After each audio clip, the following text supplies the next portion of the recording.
આ જે કુંભ છે એ સત્યનો પ્રતીક છે. તે પ્રતીક છે આત્માનું.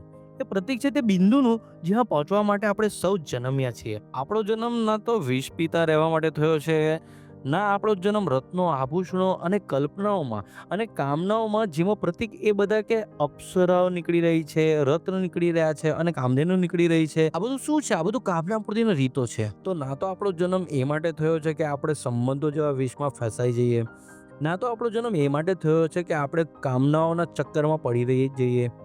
આપણો જન્મ એ માટે થયો છે કે આપણે અમૃત સુધી પહોંચી શકીએ. તો મંથનની પ્રતિક્રિયા ત્યાં સુધી ચાલવી જોઈએ જ્યાં સુધી બધું કાપી કૂપીને એકદમ પોતાના કેન્દ્ર સુધી ના પહોંચી જઈએ. જ્યારે એકદમ અહીંયા પહોંચીશે ને ત્યારે અમૃત મળશે. અમૃત મળશે, માની લો એ મળશે જે કદી મળતું નથી. કેમ નહીં મળે? કેમ કે મળતી અથવા બદલતી તો એ બધી વસ્તુઓ છે જે માત્ર પ્રકૃતિની અંદર આવે છે. તમારે પોતાની જાતને એ જોઈ લેવાનું છે કે પ્રકૃતિ છે જ નહીં,